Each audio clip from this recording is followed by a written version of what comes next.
call to order the regular board meeting, GCC, May the 7th, 2024 at 4:45 p.m. Welcome.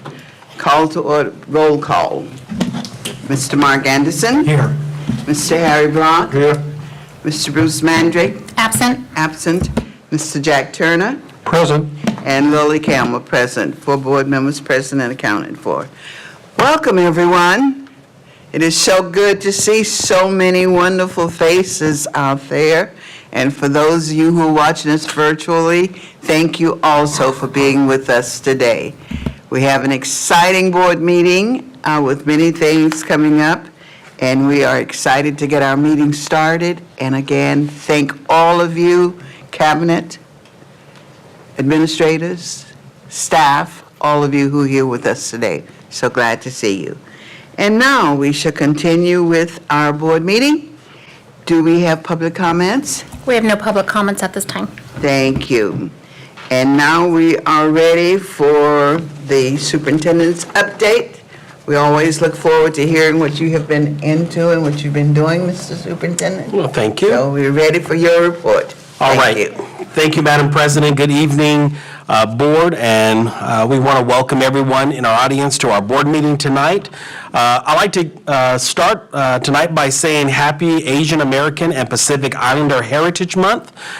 This is a time to celebrate the rich contributions and history of the AAPI community. This week also marks 2 very significant events that we celebrate. One is National Charter School Week, as well as our Certificated Staff Appreciation Week. So we take this opportunity to recognize the dedication of each of our staff members on our certificated side of the house for their dedication, innovation within our schools and across the GCC. So our students tonight have prepared, and should I talk slower there, Adam? Do we need to? Our students, okay.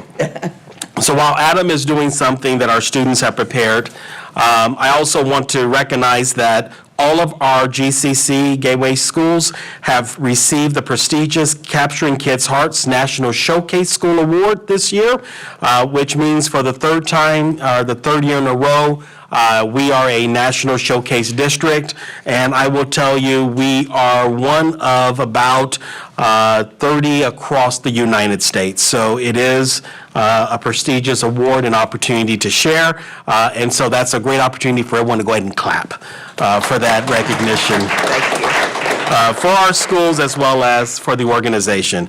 All right, Adam, are we ready? Not yet. Okay. On April the 24th, SAVA hosted their annual Career and Technical Education CTE Showcase, and I won't share a lot about that because I know you as the board, you will be sharing more during your comments, but we were really thrilled by the incredible turnout and the community's enthusiasm in celebrating our students.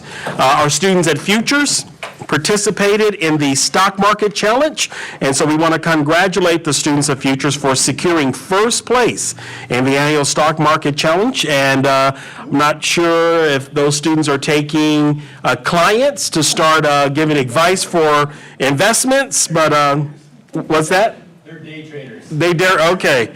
So their outstanding performance in this prestigious competition really showcases their understanding of the financial markets and strategic thinking.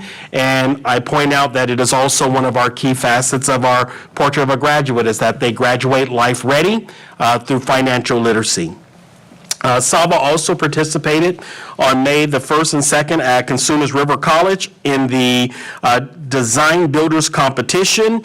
And the students have been working diligently with their teachers to design their project, culminating in a 2-day event where they constructed their designs on site and were evaluated by industry experts. And so want to really again express our congratulations to our students at SAVA for their work there. Speaking of SAVA, I had the opportunity to be a guest teacher at Mr. Villasenor's public safety class. And so just want to say that it was really a wonderful, exciting, I think, morning, Summer, and to the team. So really enjoyed having the opportunity to share with students who sent a proposal for a flagpole at their school, and the students made a compelling argument. And then we also had the opportunity to talk about law enforcement, and also for them to provide some feedback to me in the other role that I support and serve in as a commissioner for the Sacramento Police Commission. So it was a really great opportunity for our students and for myself to spend some time with them. On April the 26th, COA hosted their annual transportation parade. I will tell you, as much as the kids were excited and looking up in the sky as a helicopter was landing on the grassy area, I also craned my neck back to see, but it was really fun. Fire engines, police cars, cyber trucks, and even a helicopter. And we want to appreciate our gratitude to the Sacramento County Sheriff's Office and Sheriff Cooper for supporting that helicopter being there, Twin Rivers Police Department, and Chief Lugo for having officers out, Citrus Heights Police Department, Sac Metro Fire, and others for their participation and for inspiring our students to consider careers in these vital fields.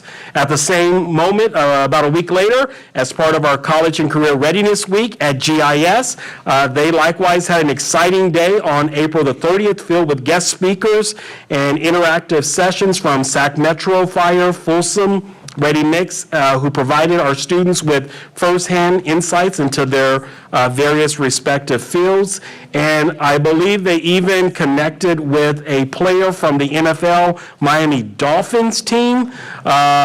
We couldn't get a Cowboys player from the Cowboys, but we got a Dolphin who joined us via Zoom to share. And then the day was not only educational, but also a lot of fun for our students. So again, want to affirm the work that is happening at GIS.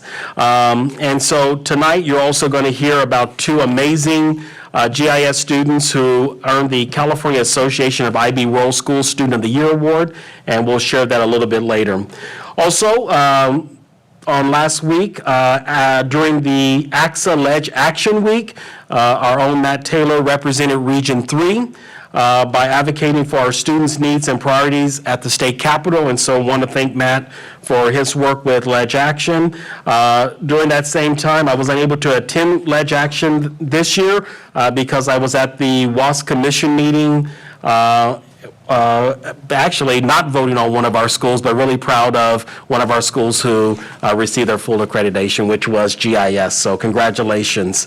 And then finally, I want to share that on May the 2nd, we participated in the Big Day of Giving with the that was really driven by our GCC Foundation, but was coordinated and supported by our communications department here at GCC. Want to affirm and thank Julia Jimenez Yamamoto for all of her work, along with our two interns. And we are thrilled to announce that this year for Big Day of Giving, we raised $9,028, and this was $2,000 over our goal of $7,000. So I want to publicly, is she in here, Julia? I don't think so. So Matt, if you will take back to Julia our affirmation, appreciation for her work. And then finally, a reminder, I hope all of you will be joining myself and others for our Innovators Fair this Saturday, May the 11th, from 10 to 2 at the Aerospace Museum.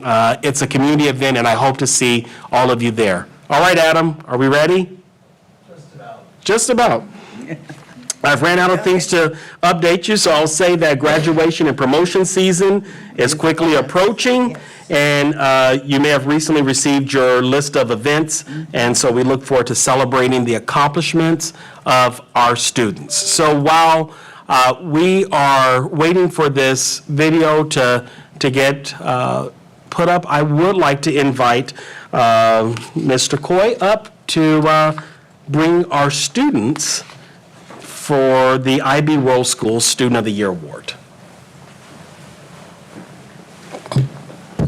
Thank you, Superintendent Sample. Good evening, GCC Board, Ms. Campbell. So it's our pleasure to share with you and celebrate two of our students from Gateway International. GIS submitted 2 names on behalf of their school to receive an award this year. This is the IB Student of the Year Award from California Association of World Schools. And we are happy to say that both of them were selected, one for the middle years program, 6 through 8, and one for the primary years program. So if I can invite Anna Vysotska from GIS, 8th grade student, up to the podium with me. Anna Vysotska, congratulations.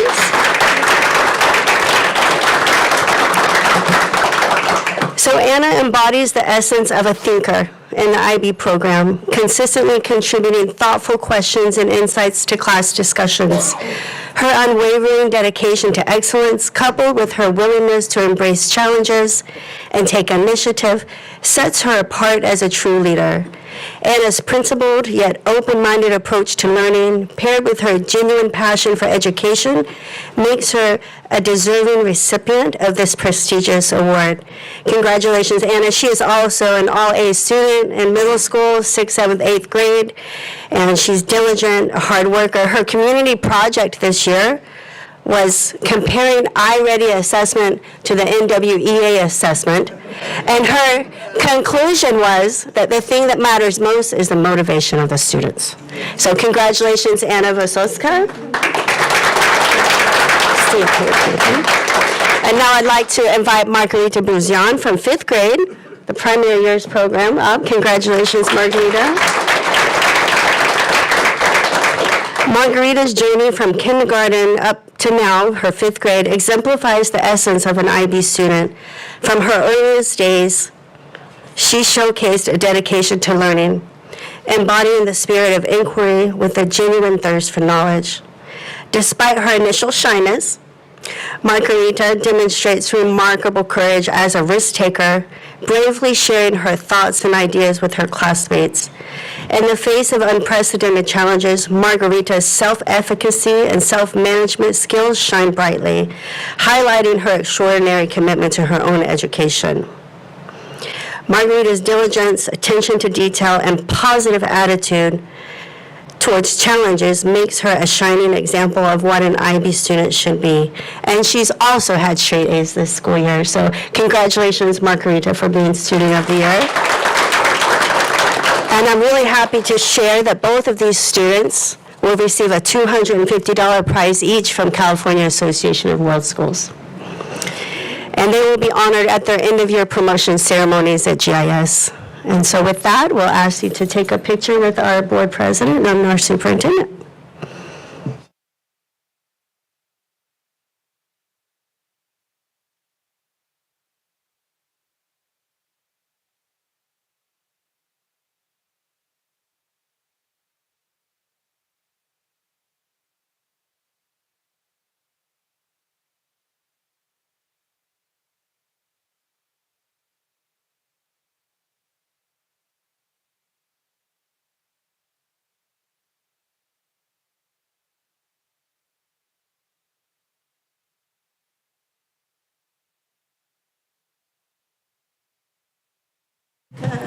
Thank you. Oh, you want us over here? Congratulations, good job. Yeah, let's take a photo. I think your principal's going to join us, and you want to make sure that the parents get in here. All right, parents, you got your cameras ready? Yeah. Want to take them?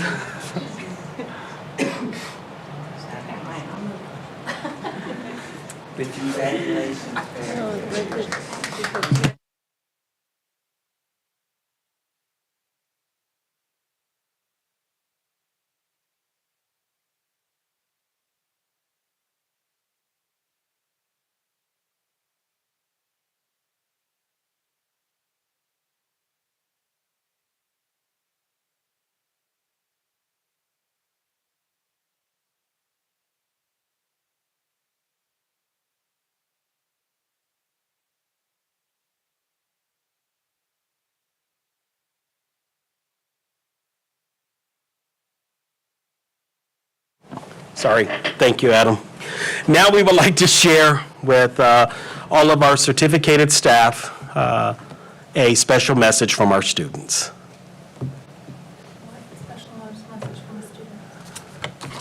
There's a video. There's a video. Says play video. That's what I thought we were playing, play video. All right, our message is thank you. See what I can do to find it at the end. With that being said, that is the superintendent's report. Superintendent's report. Comments, Melissa. board members? Any comments, questions? A couple of things. First of all, I got to see Anna present, and you did an outstanding job. And I would like you to present to the board. I think they would be intrigued. My second comment would be in regards to the CTE showcase. I thought it was excellent.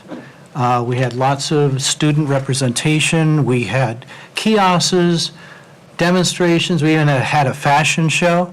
It was excellent. I know that Miss Lily and also Harry both attended. Yeah. And at board comments, I will continue thinking. Thank you. Is that it? All right. We are now moving into our study session, more of a study session. Student report, I think that's the next one. That is. CCCS TK8. Okay, so I'm going to ask, is it going to be the director, is it going to be Principal Praxiavon Briones to come and introduce our students tonight?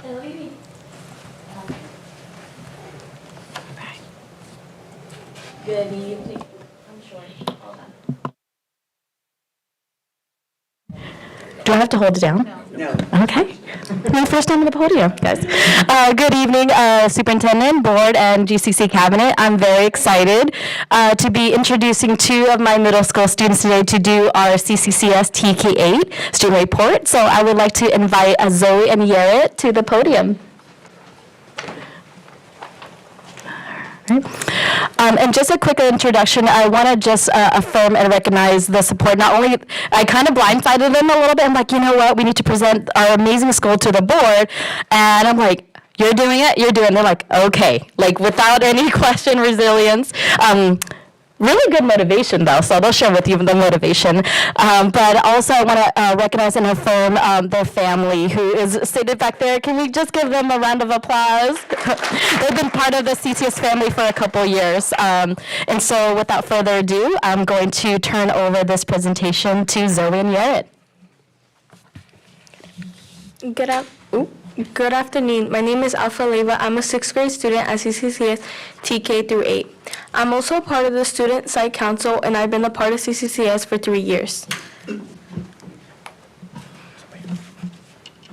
Buenas tardes, my name is Yuri Hernandez, and I am currently an 8th grader at CCCS TK through 8. I have been a part of CCCS for 4 years. I enjoy going to CCCS because they make us feel part and not different from everyone else. I also enjoy going to CCCS because they make us feel safe. They help reduce the amount of hate, bullying, and racism and make us into better people for our future. I enjoy CCCS because the staff treats us with enormous respect and makes us feel like they are our family.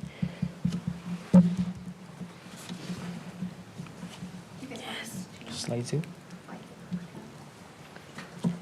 Did you know that a small group of phoenixes is called a venture, and that a large group of phoenixes is an odyssey? I want to take you on a flight to explore how we phoenixes band together and rise. One of the great things about CCCS is making learning fun with educational activities. They know what the students need instead of teaching just one way. We have many opportunities to collaborate and learn how to socialize. Big kids mentoring and reading to little kids, teamwork, and more. When there is a challenge in the class, the teachers and peers band together to face the obstacles. We also learn how to be change agents and advocate for ourselves and others. On our campus, we use CKH and PBIS, which helps drive our positive culture and climate to build connections with each other. We participate in fun events like award celebrations, raffles, and Spirit Week. Our principal, Miss Briones, always dresses up and has fun with us. There was a fun spirit where we all dressed up on Halloween. I was Mario and she was Princess Peach. And another time she was Cruella and I was a Dalmatian. Slide 3. To make us global citizens and world ready, we did career exploration in one of our electives. We had a financial literacy class in which we learned how to manage money and how we can benefit our future. Another elective we have is Genius Hour, in which students follow passion projects and pitch their ideas. We have science days, building bottle rockets, disinfecting owl pellets, or exploring the wonders of bubbles. Slide 4. Another way that CCCS works hard to connect us to the real world is by giving us opportunities to explore different places with field lessons such as going to the pumpkin patch, roller skating, the zoo, slide park, Six Flags, a tour of the main campus, and more. The most important part about being a CCCS Phoenix is that we are provided with a platform to give our voices meaning and power.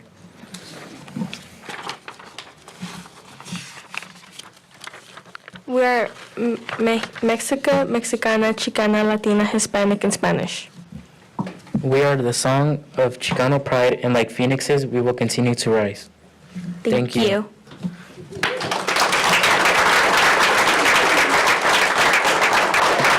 Don't leave. Come back. Come. You know, the board might have some questions they want to ask you. But first, the board wants to thank you.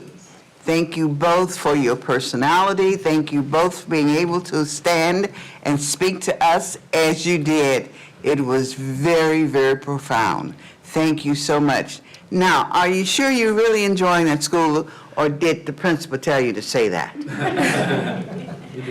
We do. We enjoy the school. You really enjoy the school. I heard such things as change agency, platform for world leaders and what have you. So you really feel that when you leave CCS and venture out to other schools and what have you, you'll be ready for those change agencies and the platform to be better citizens? Yes. Yes. Yeah. Board members? Anything you want to say to our wonderful students? It's a wonderful presentation. Thank you so much. Thank you. Thank you. Parents, would the parents of and the visit, please stand so we can see you and recognize you. The parents who are here, please stand.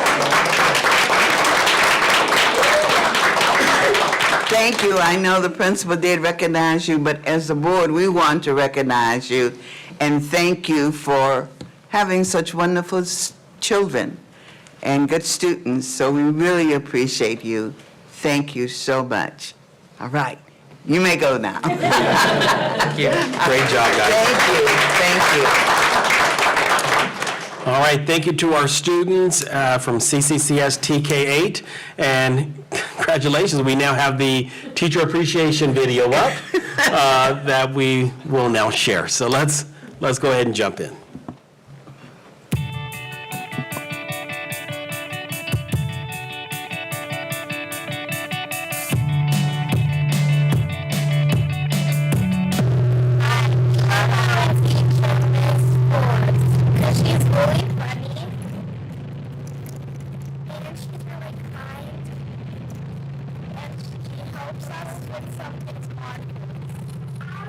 Teacher because she let us change our backgrounds and she helped us learn a lot of things. We love Miss Shay because she's so kind and understanding. I love Mrs. Thornton and Miss Sigler, and I love my teachers because they are kind. I love my teacher, Miss Thornton. She's so kind. She helps you with every problem that you have. She's so good at math and she can help you with everything. And also she's very respectful with you and she will talk to you if you have any problems. Mr. Grisolfi is a great teacher because he wants all his students to be successful in life, and he wants us as students to learn more about the world. I love Miss Peters because I love the play with her with the magnets.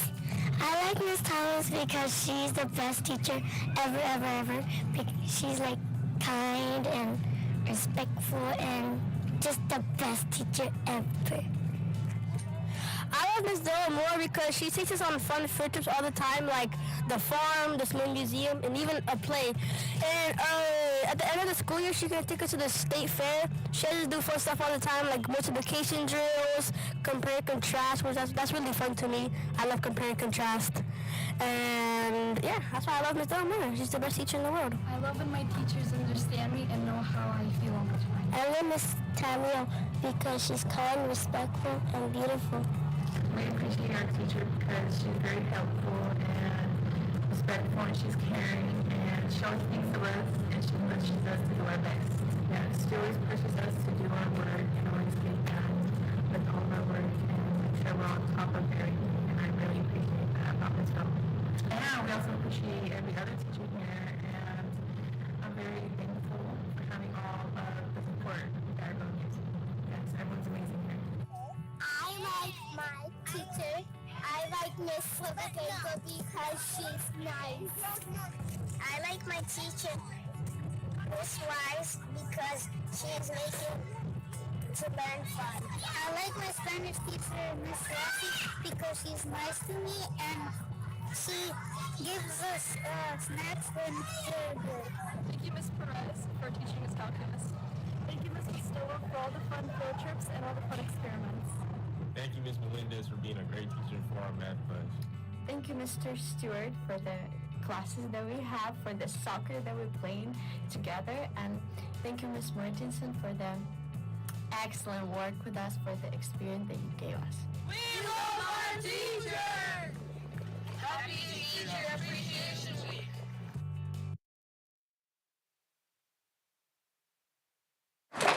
We want to say our kids said the best. We love you, we appreciate you, and thank you for all that you do. And on behalf of the board, we're saying the same thing. Thank all of you for the work that you do, teachers and staff, all of you. Thank you. Good.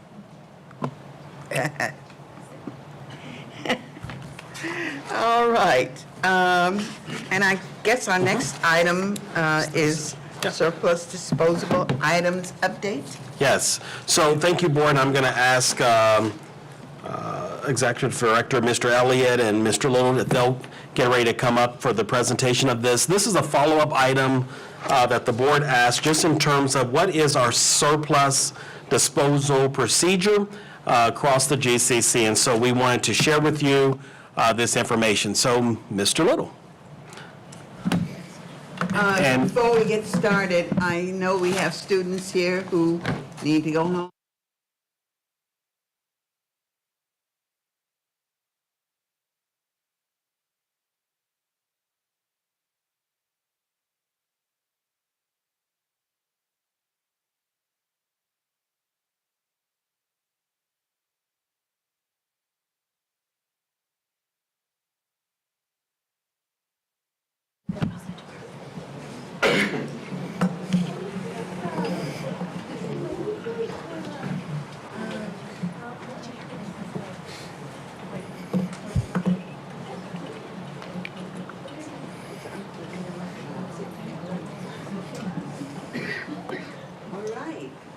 Are you ready, Mr. Jerry? I think so. Well, good evening, Board, Madam President, Superintendent Semple.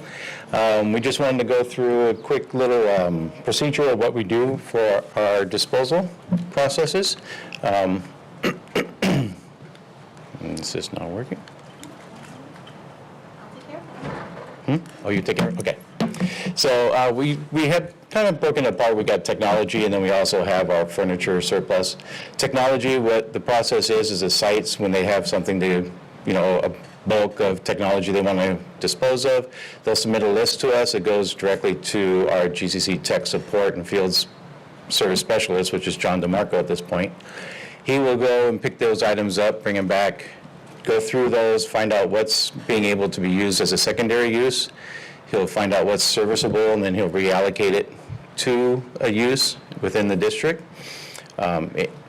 Anything that's not being able to be used or whatever would be sent over to us for disposal and be brought before you guys. If it's broken, obsolete, they'll be disposed of. Same kind of thing with our furniture. The furniture will also be, a list will be sent to us. The sites will actually compile the list and send it out to other sites to see if there's anything they can use at first, of anything that's usable. If it's broken or no longer able to be used, it will be removed and taken away. If it does have some value to it, we will put it on govdeals.com, which is an auction site that a lot of the school districts and other people use to dispose of property.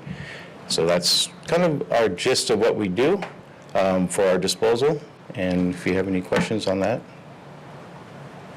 Yes. Jerry, I saw a long list of Chromebooks.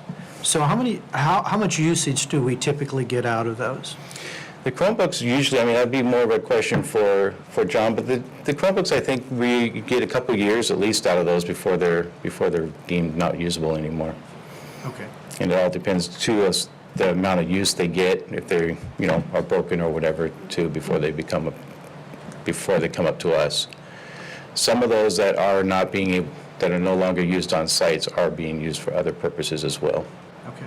And just to add to that, it's usually about 3 years is kind of the lifespan of our Chromebooks. Yeah. So we have them for about 3 years.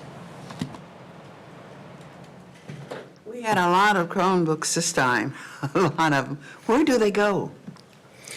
A lot of them, if they're not used Yeah. or deemed usable, they end up just going to e-waste. E-waste, okay. Mm-hmm. Yeah, we have a company over off of Northgate that we are able to take things to. Oh, good, yeah, that was my thought. Where Yeah. do they go? Is there a grave that we put them in? Thank you. Any other questions? Yeah, Jerry, I want to thank you. For a number of years, I've had questions about the material once it's surplus, and particularly the same thing with the Chromebooks. We seem to go through literally thousands of Chromebooks, and Yeah, we do. where are they ending up? Probably in a landfill somewhere, but that's, Well, if we take them to the e-waste, they end up being recycled, whatever they do with them on that end. We clean them on our side, wipe them clean, and then they go over to the e-waste. okay, thank you. good. Great, thank you, Any other because I questions? think we Okay. all had questions, particularly when we saw this list coming in. What happens to them? Where do they go? You Yeah. know they're disposed, but where? So thank you. You're welcome. All right. Anyone else? Mr. Maury? No? Is that it? Okay, thank you. All right. Our next item is Children and Youth Behavior Health Initiative Grant. And that's you, Mr. Okay. So, Board, later on in tonight's agenda, you'll be approving the acceptance of these funds, but Director Terekov is going to share with you kind of the program and the purpose for why we applied for these funds. So, Your GCC board, okay, here you go. Your GCC board, Superintendent Sample, Cabinet, thank you for this opportunity to take a few minutes out of this agenda and share about California Youth Behavioral Health Initiative. How this came about, actually, how do I go to the next one? Click, okay. So this initiative came as a response to a COVID crisis as well as a growing mental health crisis in California. And it is a 5-year, $4.6 billion funding that is transforming the way California supports children, youth, and families. And it's important to say that this initiative really focuses on communities, underserved communities. It's built on foundation of equity and accessibility, and this initiative works to reimagine a more integrated youth-centered system that meets the need of all young people. So with that, how do we end up applying? So we in California, we received a record number of refugees since World War II. And our own GCC schools enrolled approximately 800 students since the war started, primarily from Ukraine and the neighboring countries. So a lot of those students and families, they came with trauma, with PTSD, with depression. So this funding would really allow us to provide direct services as well as connect them better with the services existed in the community. So we have applied approximately February of last year. We submitted an application to the state, and we were notified around December, January, actually December last year, January of this year, that we were selected among other LEAs and mental health providers and county providers. So I would like to take this opportunity to actually affirm Dr. Eric Crawford as well as Dr. Gould for working hard and helping to put this application through. So we're very thrilled, very excited. So with that, it will really allow us, again, it will really allow us to provide the services that are needed. And the next steps that we have is the implementation plan was already developed and submitted to the state. And at this point, we are in the process of hiring staff. So this funding source will allow us to hire 3 positions. It is a licensed marriage and family therapist. So that would be a licensed mental health professional that will work with students and most importantly with families. So this funding allows us to also work with parents, not just with the students. And then it will be a community engagement specialist created that will work alongside of this position. This position will help to really overcome the barriers, address the stigma in the community, provide case management services with wraparound resources to help address those needs. And then we're also going to have the administrative clerk to support with data collection and reporting. So with that, I would like to see if there's any questions. Questions, board members? Mr. Brown? Yes. Looking at this is great, but I think we need to spread it more. We need to spread it more out because we're looking at kids all over, and our kids are shooting and killing each other every day. And so I think there should be some more funds somewhere where we can find to work with all of these kids, because it's not just the refugee kids. America is facing a lot of crisis right now. Mr. Block, this is a very valid point, and without really going too in-depth, so there's another funding source that we have applied, and it's pending, and this is Community School Partnership Program, California Community School Partnership Program, that we expect to kind of direct and channel and address exactly needs that you're talking about. And I have to say that the mental health, behavioral health, emotional health came as one of the top priority throughout all of our GCC schools when we did parent surveys for community school grant. It's like number 1, number 2, number 3. So that's one of the top 3. With that also, I'd like to point out, even though the application was written to assist the refugees and refugee families, we are open to serve anyone and everyone who needs help. So it's not going to be discriminatory, okay? Just want to make it sure. Okay. Thank you. Any other comments, questions? Thank you so much, Mr. Thank you. Thank you for your report and for the work that you're doing. Thank you. Thank you. All right. Moving on now to artificial intelligence update. And Madam President, Dr. Gold is going to give us an update on our work with AI. Hopefully there is not a video this time of the superintendent giving a speech, but let's hope. It might be. Let's hope. I'm always in for surprises. Good evening, esteemed board members, President Campbell, board directors, and Superintendent Sample, and cabinet members. Today, I am very proud and excited to present to you the progress we have made and the future directions we plan to take for artificial intelligence in our organization.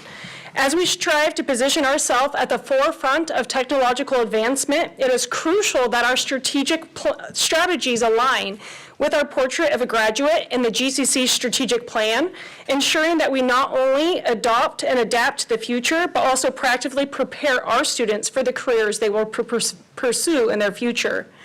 The intentional actions we have undertaken this year aim to integrate AI in ways that enhance educational outcomes, personalize learning experiences, increase our organization's efficiencies, and equip our students with the skills necessary to rapidly evolve in the world.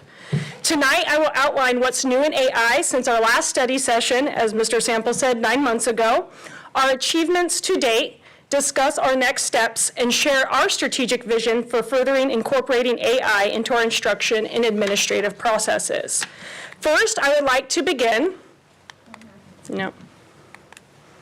I'm going to turn the mouse back on real quick. We're having some technology difficulties. First, I'd like to begin by introducing and affirming our Central Office AI team lead, Mr. Adrian Peer. He is with us today. If you could please stand and let them acknowledge you. Mr. Peer has been absolutely instrumental in helping to coordinate and lead our AI efforts for our organization. And of course, we cannot forget who Mr. Peer and I like to consider our ambassador, as him and I are always integrating AI every single day. So this is our deep thinker and muse, our collaborator, Miss Sophia, who is an AI bot. Together, we are dedicated to steering our AI program towards groundbreaking achievements. This year marks a pivotal shift as we transition from the digital era to what is now called the AI era, or the AI revolution.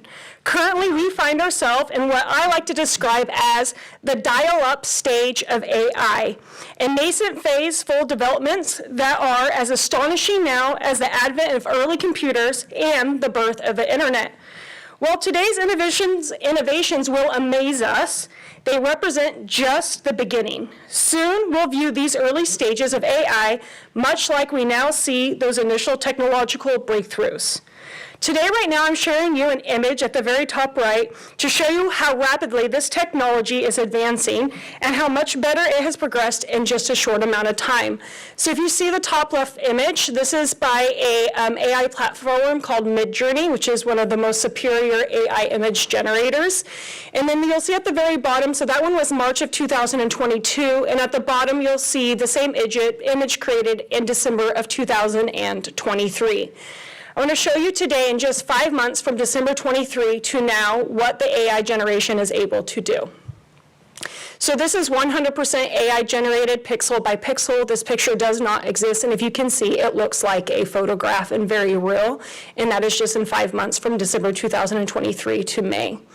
It also has the ability to create very intricate infographics, which hopefully will help those of us who try to put together furniture from IKEA. I'm hoping that they will leverage AI to help us all out. It is also able to produce beautiful watercolors and oil paintings, as you see here. In addition, as Mr. Sample noted at the beginning of this, don't be scared, don't worry. I didn't pick on you this time. You may recall during my first presentation that I may have taken my photo and turned it into, may I say, a little disturbing deep fake. And then Mr. Sample may have provided me with an abundance of affirmations. So let's take a look at where we were with still images 9 months ago and where the technology is today. I am not Morgan Freeman. What you see is not real. Well, at least in contemporary terms, it is not. What if I were to tell you that I am not even a human being? Would you believe me? Well, would you believe him? Yes. Yes, and say yes. So you will see that this looks very much and sounds very much like Morgan Freeman. However, this is 100% generated by AI. That means pixel by pixel. This was developed based off of data analysis and patterns that the artificial machine is learning of what they know on Morgan Freeman. So definitely you can see how fast this technology is. I am not Morgan Freeman. What you see is not real. I'm trying. There we go. Here now we want to introduce a new AI technology tool called Sora, which is predicted to launch to the public in August of this year. Sora specializes in text-to-video generation, where the user inputs textual prompts, and Sora then creates corresponding short video clips. Imagine how this technology can bring educational content to life. And if I can bring it to life. Yes, please, ma'am. So now imagine that you're bringing educational content to life, allowing students to visually explore historical events like the woolly mammoth from thousands of years ago. Go ahead and click. Or imagine that you are studying the gold rush and you are now able to take your students through a journey of what the gold rush looked like. Or imagine now that students can actually see their own creative fiction that they wrote and their stories animated, such as these little red pandas playing on a Petri dish. Now, if you combine the last technology about Morgan Freeman and now Sora, futurists are predicting that in a very short time, you will be able to go home, turn on Netflix, you'll be able to tell Netflix what genre movie you want to watch, what actors you would like to be part of it, what plot twist that you would like, and within seconds, you will be able to create your very own video. In addition, just recently, hot off the press, in the last 48 hours, less than 48 hours, Tesla just gave an update on their humanoid robot, Optimus. So now Optimus, they've really been focusing on enhancing its dexterity, right? As humans, what sets us apart is that what does set us apart is that we are bipedal, and we have a lot of great fine motor development. In order to use a humanoid in our homes and to really help us with efficiencies, they had to really master the dexterity as well as the balance. If you could notice here, Optimus is doing a great job at being able to precisely take the batteries and put them in a very small container for use. So this improvement in its fine motor development has rapidly improved in just the few months, and they plan to release Optimus for consumers' purchase in 2025.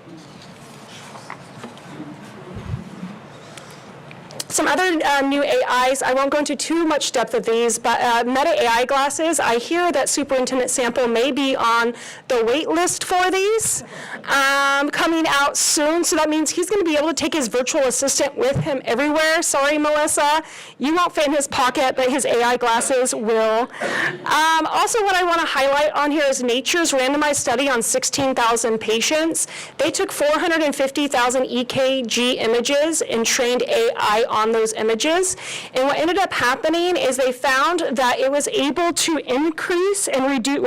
decrease reduce deaths by 31%, and increase being able to diagnose heart issues by 91%. They do predict in the future that they will consider it malpractice for a doctor not to collaborate with AI when it comes to diagnoses. The last one I want to highlight here is I thought it was pretty exciting that country music star Randy Travis just released his first song in over a decade. He had a stroke over a decade ago, which left him unable to speak or to sing. And so he used AI to be able to take his voice and actually conduct music again, which he's very excited about. So why am I telling you all this? It's because, as you can see, AI is already shaping our society, and it will continue to transform our economy. It will automate jobs, which means it will take jobs, but it will also create new ones, and it will enhance our efficiency and resource management. Therefore, it is crucial that as educational leaders, we understand how these changes will affect us and how we can integrate AI into our strategies so we are preparing students to be successful in a revolving world. So as these AI technologies evolve, so do the skills, right, that our students need to be able to participate in this world. So whereas 25% of skills were needed to change by 2015 to meet the needs of 21st century, the LinkedIn Future Report predicts that 65% of skills required for jobs will need to change by 2030. 2030 sounds like it's a really long ways, but it is actually only 6 years. So think about that. The skills that our students need are going to change in the next 6 years by 65%. We will also see the AI jobs grow by 40% in the next year, with over 1 million new AI jobs being created by 2027. And so while our AI job growth continues to increase exponentially for AI, creating significant opportunities in various sectors, it is concerning that EdTech leaders are saying that only 2% of their states actually have any AI initiative. So they are playing catch up. In addition to this, a current report highlights the critical gap between the demand for AI skills in the workforce and the educational strategies being used to prepare students for those, with only 7% of educational systems worldwide that are actually providing guidance on the use of generative AI, but it is a gap that we as a GCC are poised to fill. So while there are very few educational organizations that are providing the guidance on AI, 43% of educators believe it is a top priority or very important priority, while 72% believe it is fairly important to a top priority for educators to understand both the benefits but also barriers of AI. In fact, a study showed that 85% of teachers and 78% of administrators feel that AI will have a significant impact on the classroom. And 49% of teachers and 46% of administrators are concerned about the challenges that we will face because of this. But despite believing it's very important to teach AI because it is the world that we are currently living, and it will significantly impact our classrooms whether we want it to or not, 16% of teachers believe that students know how to use AI well, and only 18% of teachers believe that they themselves know how to use AI well. Therefore, we have an opportunity to lead by example and stand out as one of the only 7% of educational organizations that are currently learning and leading AI and ensuring that our students are not only consumers of technology, but they are also creators. So what was our response to this challenge? Our response was included a 3-year strategic plan, which we launched by first establishing our AI Mavericks lead team. This team is dedicated to leading our AI educational initiatives and partnership. We ensured that this team had a representation of voices throughout our organization, from teachers and administrators to counselors, special education coordinators, administrative assistants, business services, and human resources. We also included students in our student focus group to ensure that we learned from their perspectives as well. So here are our trailblazing mavericks right here. So I just want to take a moment to recognize these 28 individuals. I would like to affirm them for their dedication, their innovation, their vulnerability, their passion and patience as we navigate through our AI learning journey. I would also like to thank our administrators for supporting this team by making arrangements to ensure there was site coverage so they could attend our collaborative. So this year, after we established our AI Maverick team, it really focused on building our internal capacity so that we can make informed decisions on the ethical and responsible use of AI with our organization. Making decisions is challenging without a deep understanding of the technology's capabilities and limitations. Thus, this was a top priority for us. So we began by partnering with SCOE through CSLA, and I want to acknowledge SCOE for providing a grant that allowed us to bring in experts to enhance our knowledge base. This year, we learned from 2 experts. First was Rachel Mann, who is an expert in AI in the workforce. And then we brought in the best-selling author and renowned Daniel Fitzpatrick, who wrote the AI in Classroom book. We flew in Dan out from Newcastle, England. He had a far journey to come, and he spent 2 days with us as we divided our leaders into expert groups to really focus on how do we leverage AI through the lens of students, through the lens of teachers, and through the lens of our organization. I must say that the most impactful session that we had was the student session. It was so empowering and eye-opening. This was really a session where teachers and students engaged in mutual learning, and they collaborated and exchanged their multiple perspectives on AI. And I think the most interesting thing that came from that was that they themselves said, and I quote, that AI is a two-sided coin, and that they both saw the positive part of it, but they also had very real concerns. One being, will it take their jobs? And 2, are they prepared for an AI workforce? Additionally, in addition to building our capacity, we also completed an ITSD AI certification course, and each of our expert groups also did a book study and met monthly to discuss topics that were related to their group and also tools that we could leverage for each of those 3 experts. In addition to enhancing our AI, this year's focus included developing a strategic plan, drafting a board policy, and forging partnerships. Developing partnerships emerged as a key solution to overcome some of the barriers that we identified in our initial SWOT analysis, particularly the isolation between TK-12 and higher education. So our notable partnerships includes the Krauss Center, did I say that right, Adrienne? I did, huh? It's interesting, for innovation, which is actually in the Silicon Valley. We also have a partnership with the Carlson Innovation and Entrepreneurship Center here at Sac State. And I was actually invited to discuss on the societal impacts of AI on a panel for the Carlson Center. And another significant collaboration is with Sacramento State University's National Institute on AI and Society, that is a mouthful, where I was honored and am currently still honored as being an expert representing the TK through 12th grade in education. I want to acknowledge Sasha Sidorkin, who is the Chief AI Officer for Sac State, for inviting me to be on his team and for sharing his knowledge and AI passion with me. So these partnerships have really provided an invaluable opportunity to collaborate on AI, as well as collaborating with higher education institutions on how we can better work together to serve our students. So looking ahead, so that was year one, that was a lot, right? Our team spent a lot in a year. So looking ahead to next year, we will continue to expand our AI knowledge base, because as you can see, AI just continues to evolve very quickly. We know it's not a race that we will win, so our goal is to just be a marathon. We're not going to be an ostrich and pretend it's going to go away, because it is not. And we're going to really focus next year on enhancing our staff capacity, our students' capacity on how to responsibly use AI. We're going to continue to develop partnerships for regional impact.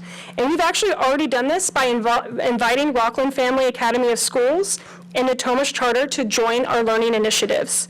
My team, Adrienne Peer and Kimberly Heffron, presented at a Be Glad conference on how to leverage AI with GLAD strategies, which are strategies for EL learners, and that was the hottest topic of the conference. And then I just most recently presented at SCOE on how the County Office of Education can support districts on integrating AI. Additionally, Mr. Sidorkin from Sac State and I are discussing hosting a regional AI forum where he will be inviting higher ed and ITK-12 educational organizations so that we can network and share insights on AI implementation. So finally, our next steps will be seeking your approval for an AI board policy, developing internal guidelines to support our sites on AI integration, and the implementation of our Year 2 strategic plan. Your support is crucial as we aim to integrate AI into our teaching and our administrative functions. So I want to thank you for your attention and your support as we navigate this new and exciting time. AI offers an unprecedented opportunity to innovate and improve every facet of our educational landscape. So let's continue to lead with courage and vision. So at this time, I will entertain any questions. Before you do that, I just want to recognize Mr. Turner. Do you remember, Mr. Turner, when you said, what are we going to do about AI? You said it to the new superintendent, and this is where we have come. So I thank you for your vision and bringing it forward so that we as a board and the superintendent can begin to look at AI and where it's going. So thank you for that. Well, thank you. All right. Now, questions, comments? Heather, I really want to thank you for the presentation, and I have to tell you, I know very little about AI, but I had a sense that it was going to go off into the future and become a major part of the educational system. Just a number of points or questions. I was a former English teacher in high school and spent endless hours correcting grammar, and I was fascinated in reading about the AI now correcting grammar and so forth. For teachers, since most of it is now done on Chromebooks anyway, and maybe, and there is a possibility the students use AI to write it, so we have AI correcting it and writing it also, but that's something for the staff to take a look at. A couple of questions. You're working with SCOE. What's your sense of where we are on this? Are we ahead of the curve, behind the curve? because I'm a little concerned. You have 28 on your team, you said, that were involved in it.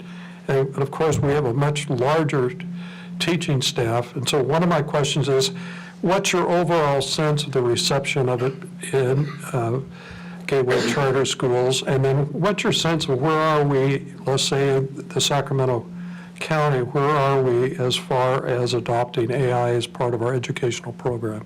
Yeah, great question. So, Mr. Turner, we are far ahead of all of our surrounding districts and the County Office of Ed. So I was actually asked, because they had provided the grant and they knew that we were doing this collaborative. So I actually was the first presenter for SCOE on artificial intelligence and providing them insights on what I recommended would be their next steps for them on learning about artificial intelligence and then what they can do to help support schools. So they are really at the infancy of their learning with artificial intelligence. In districts you have, most of them are kind of sitting and waiting. We actually have SCOE sending a lot of people to us, asking us for our board policy or what our understanding is and for support. So I predict that that is going to continue. In the sense of, having 28 on our team, we do have representatives from all of our school sites, and so they do go out and share this information with their schools. And so there seems to be a lot of buzz and excitement around it, especially because some of the tools that we're sharing helps really to reduce a lot of the tasks that they do that can easily be replaced by AI. But there also is apprehensiveness, right? There's the questions like you're saying, well, what is cheating? What is ethical use? What is a responsible use of AI? And I think that's just going to continue to be conversations that we're going to have. And we do have a plan next year, as I said, building teachers' capacity. That is when we will bring in more of our teachers' voices on these next steps. I appreciate that, and probably at a future date, if you could come in with suggestions on things that the board could support in motivating, helping, whatever it would take to really encourage our staff to look at integrating its use appropriately. Yeah. And I don't ever, well, it may, who knows, but I don't ever see it really replacing the classroom teacher, but I do see it as becoming a significant part of the educational process. I really appreciate some of the videos you had up there, because I think one of the things we are now going to have to deal with, and I'll end with this, is motivating our students to see that instead of just looking at a dry old picture in a textbook, they're actually looking, because they're dealing with an electronic visual world. And the educational field is going to have to adopt to that, because we wonder why now the attendance rate has dropped as a result of the students not coming back. And so I think one of the things is we need to make it more interesting and actually something in which, I don't know if the word enjoyable is appropriate, but something that will catch them. But anyway, thank you very much for your presentation. You're very welcome. Again, I think that was really a great presentation, Heather. I'm going back to one of your slides here where you were talking about educator and student training in AI. And this 16% of the teachers believe that students know how to use it. So since you had students on your Maverick team, what kind of insights? Do you believe that? Were they much more knowledgeable about it than you thought? No, they were actually a lot less knowledgeable than we thought they were going to be. Some of them hadn't used it, some of them had heard of it, some have dabbled in it. One student did state that a teacher thought that she had used AI to write her essay and how that impacted her, so that was good insight. But it was actually surprising how few of them actually have been really integrating intentionally with it, right? Not understanding like Siri and everything are predictive AI, but the generative AI, very few students. Okay. And what about the teacher side? So 18% believe that they personally know how to use AI well. Again, with your sampling group, what would you say as far as the percentage? Is that a true number or a higher number, or? I think we were slightly higher as an organization, especially because throughout the year we've been having team members talk about it, and I know we've been having sites saying, hey, I heard about that DFIT program, can I get a hold of that? Or we do have our IB schools who are using an extension which for Toddle which has AI integration in it. So, but it's still not an overwhelming majority of our teachers who are using it and also using it to help them in their instruction to save them time. Even in our Be Glad conference that we gave, people had heard of it, they kind of dabbled in it, but not in the sense of using it well to actually help them in their day-to-day instructional workload. Okay, that's great. My last question is, what would be the 2 or 3 key learnings so far that you believe have come from putting your group together and starting to do the research, since you're a year into it at this point? Yeah, I think the biggest profound learning was, like I said, about the students. So we are developing we actually have already developed like a student perception survey as well as one for teachers, because that was very interesting to learn that we thought and teachers thought that students just want to use it to cheat and make their job easier, and that was the complete opposite of what we learned. So I think the big learning is that we definitely need to involve more of our student voice and our parents to fully understand their perceptions of AI. And then I think the second thing is just how intentional you have to be and focused. So we early on felt the need, like I said, we had expert groups. So where, again, one group's really focusing on student use, one on teacher use, and one on organizational use, because there is so much content out there. We want to make sure that we know about it and that anything that we put our name behind is best for our students, protects their privacy, and for our staff. So the big learning is don't try to keep up with it, really keep to your strategic plan, stay knowledgeable, but don't veer off, because it's easy to get distracted by all the shiny bells and whistles, because there's a lot of great things out there. Thank you. Yeah. Okay, Mr. Moore, and then I'll go to you, Jack.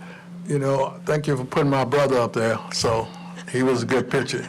I used to look like everybody used to ask me, "Are you Morgan Freeman?" And I told him, "Yes, give me $10, please, and I'll sign your autograph." Mr. Block, maybe we can do a video of you and the AI and see if we can tell which one is the AI. It's called the Tully effect. Yeah, and you know, the AI is, I'm not a AI person. I'm really not capable, because I think you use your hands and your body and stuff.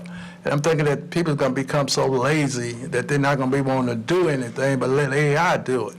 And so, you know, as they try to grow up, they won't live as long because they don't exercise and get out and do things that they should do for their body. And looking at this, you know, I'm not an AI person, because I saw this big truck going down the street the other day.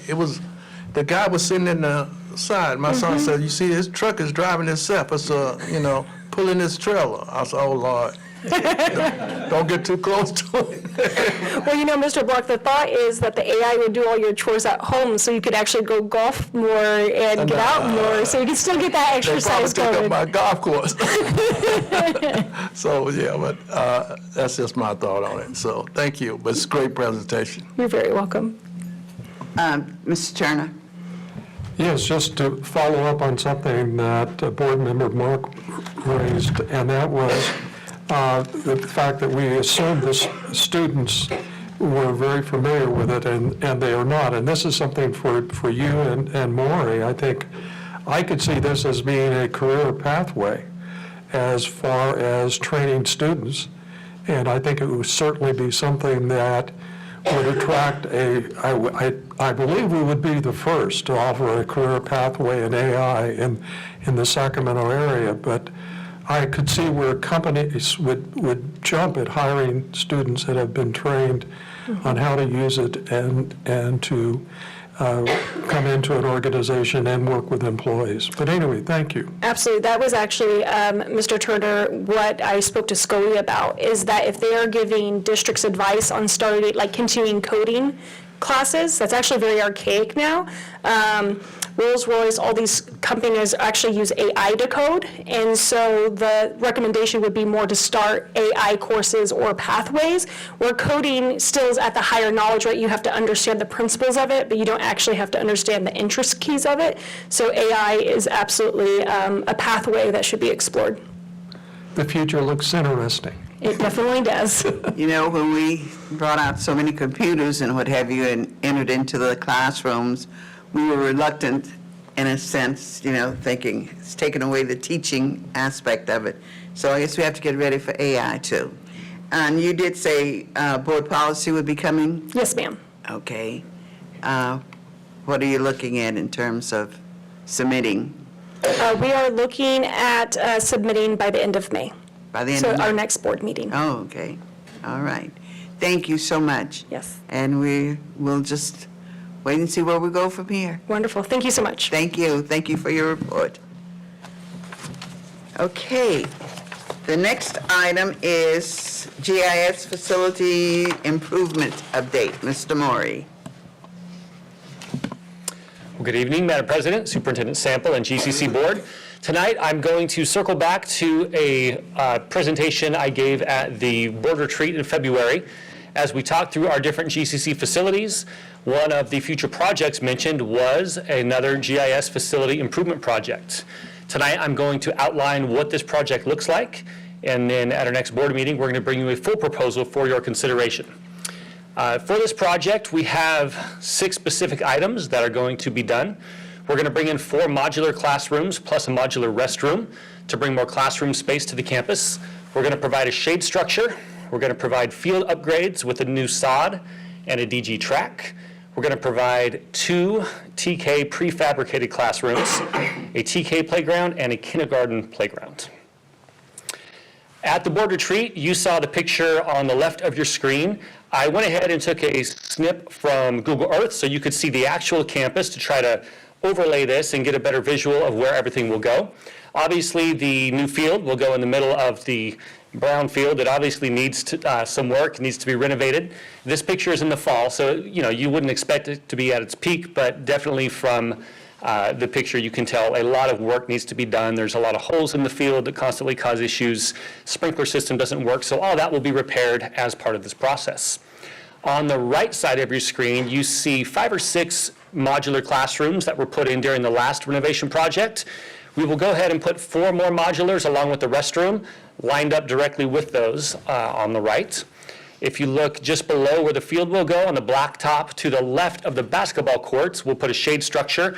Right now, if it's a rainy day in the winter or a very hot day in the spring or early fall, there is no shade when kids are outside for PE. So this will provide a much needed shade structure really for many, many days of the school year. And then in the lower left corner, on the corner of Morse Avenue and Northrop, is where the 2 TK prefabricated classrooms will go, along with the new playgrounds. Cost for this project has come in at an estimated $8.5 million. And just an update on where GIS currently is with their dollars. They have $4.5 million available above their 15% required reserve in the facilities bucket in their overall reserves.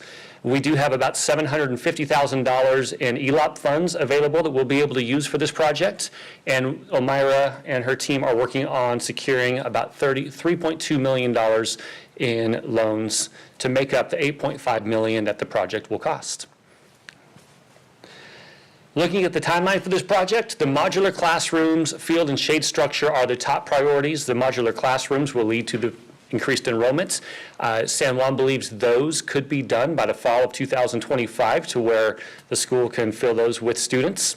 The TK classrooms and both playgrounds would be done by the fall of 2026.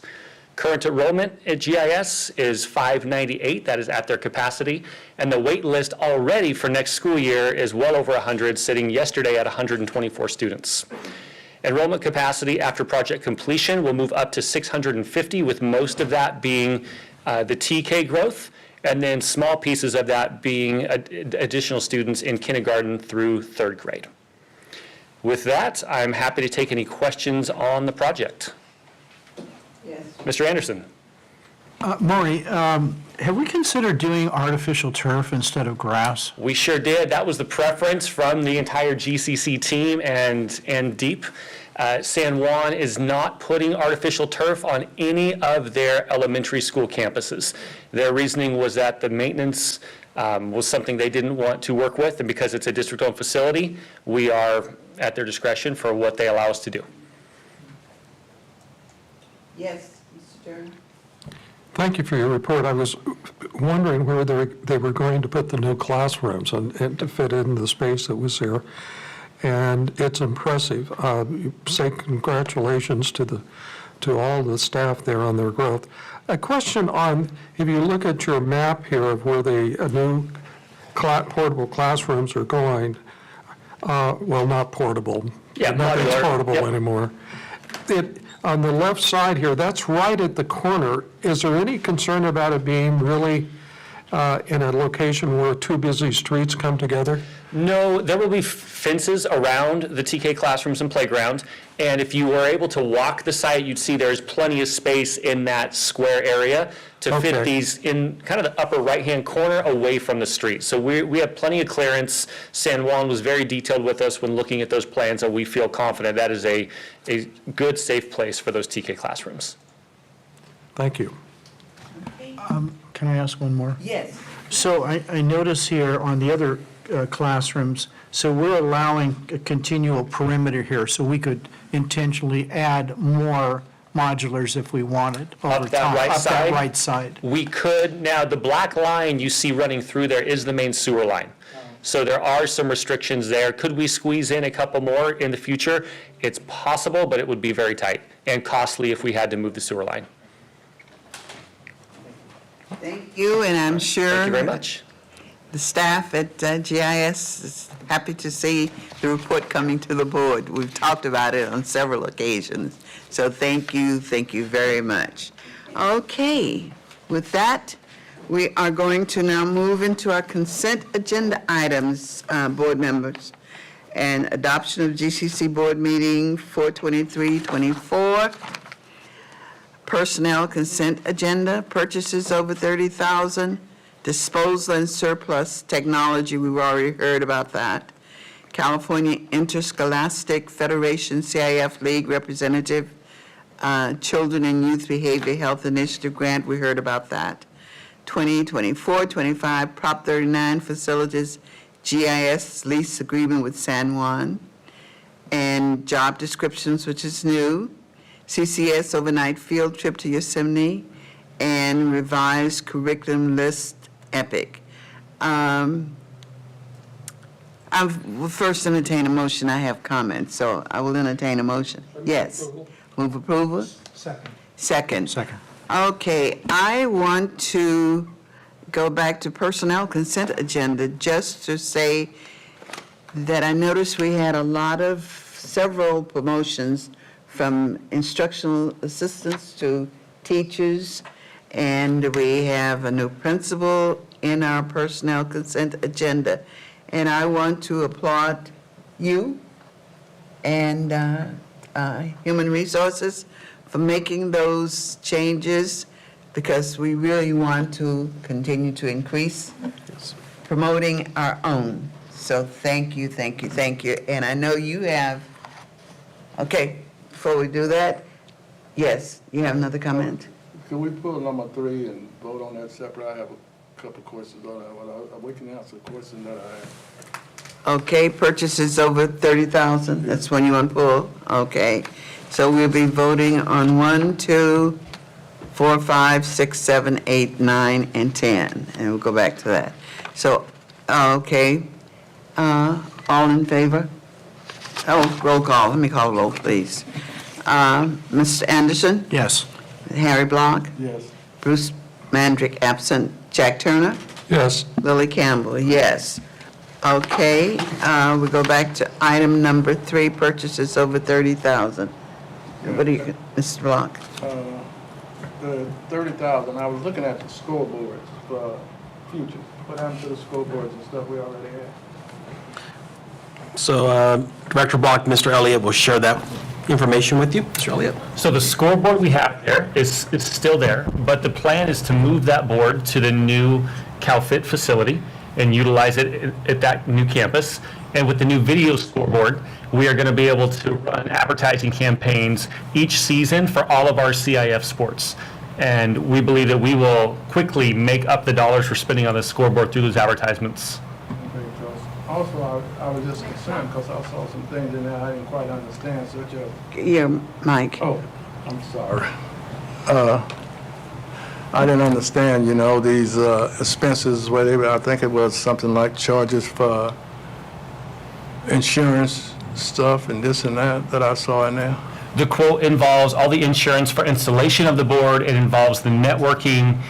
It is a video board, so when we talk advertising, there's a lot of technology behind it so that we can run the advertisements throughout the season. Okay. Yeah. Okay, any other? I just have a follow-up question, Maury, with that. What's the training? Is training part of it with the installation of the scoreboard? Will there be some training involved, or? There will be, but I've done webinars with the company. It's Okay. quite simple. Just whether it's a video board or a regular digital board, the training is very similar. It's just as easy to use. Great, thank you. Okay, so we're now at the purchases over 30,000. We've had a motion, all in favor? Aye. Aye, okay. Oh, wait a minute, we gotta do roll call. Roll call, yes. Mark Anderson? Yes. Harry Block? Yes. Jack Turner? Yes. Lily Campbell? Yes. So that motion passes. All right. President? Yes, Mr. So, Madam President and members of the board, with the adoption of the personnel consent agenda tonight, I would like to take the honor and opportunity to introduce to you the new principal for Community Outreach Academy Middle School, Dr. Daniel Diego. So he's here tonight, and we just want to introduce him. Dr. Diego has been a long-standing from curriculum coach, teacher, curriculum coach, or instructional coach since we've changed that, vice principal, and now he'll be leading our middle school campus, and we're really excited about his leadership and what we have ahead. So I want to personally take this opportunity to introduce you to one of the individuals that you approved tonight. Thank you. And I just want to say I'm incredibly excited. I just want to say that I'm incredibly excited, and I've been with this, company, this group, community for a long time, and I'm honored for the opportunity to take it to the next level, and just appreciative and thankful, and I'm excited to see what we do next. And Dr. Diego, you are one of my favorite persons. I've watched you throughout, and I've heard you in presentations and what have you, so I am very thrilled individually, and I know the board is too. So thank you for all of your hard work and your stability here at GCC. We're proud of you. Thank you. Thank you. All right. So with that, business curriculum, central administration. The Superintendent Student Advisory Council recognition resolution. Oh, you want to bring that in? Thank you, Madam President, and members of the board. Tonight, we're asking you to approve a set of resolutions recognizing the students who this year spent time as members of the Superintendent Student Advisory Council.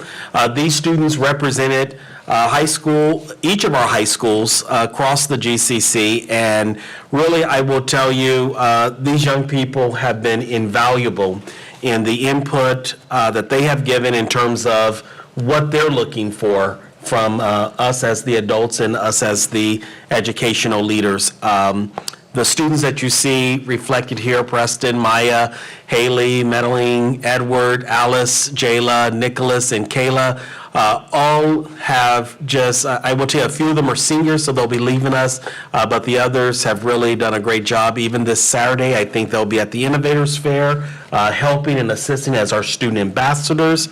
And so tonight, we're asking the board if you would approve the resolutions recognizing their contributions to all the students, all 6,000 students here in Gateway Community Charter Schools. And then also for those who will be graduating, they'll be receiving a special stole as well as a special cord so that they can wear at a graduation, recognizing again that they have served in this very key role. And so thank you. So with that, I will so moved. I have a second? Second. Any other discussion? Just a comment. Yes. So I think it would be appropriate if we could, Superintendent Sample, to recognize them at their graduations, because I think that's an exceptional thing that they are doing to give us input from the end user's perspective. Thank you. All right, roll call. No other comments. Mr. Anderson, Mark Anderson? Yes. Harry Block? Yes. Jack Turner? Yes. Billy Campbell, yes. So that item passes unanimously with those that are present. Okay. With that, we are down to board comments at this point. Any comments? Yes, I'd like to say, I went to Saba to the open, it was great. Those kids spoke up and talked, and they just told us everything they could about the place. And I mean, they was really great. They speak better than I do, so I said, okay. You know, they made good comments, and they talked about how great it was, and Mark and I walked all the way around a couple times, matter of fact. And then by that time, we ran into Miss Lily, and she was sitting there, and I said, oh, I didn't see her, Mark, so I said, oh, she's over there. I said, okay, let's go over there and see what's going on. So we, we couldn't have a board meeting because three of us there, so we had to be really cautious. But it was great. And then I went to GIS, and I got in GIS. I went to a fifth grade class, and they questioned me about everything in the world. They questioned me, where were you born? I said, Mississippi. When you got your first job? I said, I was 12. What did you do? I said, I picked cotton and chopped cotton. And they said, oh, you did what? Pick cotton and chop cotton? I said, yeah. I got fired from chopping cotton because I was chopping the cotton down instead of the weeds. And they was great. They just questioned me, and I had to talk so long. I said, oh, I can't talk. So it was great. It was great to go visit those. Thank you. You have something? Okay. I also want to say that I had a great experience at GIS. I have a lot of aha moments, and I'm going to encourage my board members here when they get an opportunity to visit and go to some of these activities, because you really learn a lot about what the programs are doing for our students. I had the same experience at HLA. They did a Makers Fair. We were talking to kindergartners and first graders, and it was amazing, what they learned and what they were doing, and their enthusiasm about the program. So just a general comment that I really want to encourage all board members to get out to these sites and visit and see what our schools are doing. And I agree with you. I did very much enjoy Sava with all of the activities. And Mr. Block, I had been there for quite some time before you saw me. But it was a great afternoon. It really, really was, to visit with parents, to talk with parents, and to talk with students, to see the many activities. And my husband went with me, and he was just fascinated by the car, the electric car that's coming up. So it was a great, great day. And we are signed up for all of the activities coming up now for the close of school year and things that are happening. So if you have not signed up, please do so. And there's quite a few things to be done. So with that, we are now going to move into closed session. Closed session litigation pursuant to paragraph 2 or 3 of subdivision D of Government Code 54956.9, Santos versus Gateway Community Charters, Sacramento County Superior Court case number 34-2022 00316006. I gave it all. So we will be now going into closed session, and we will return with comments after.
We are back in session from closed session, and the board gave staff authorization to do what is necessary for the case. So that is the finding from closed session today.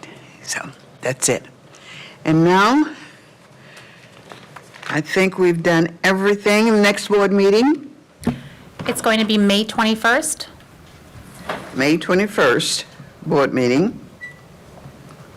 And at that time, we will also be in our school activities too.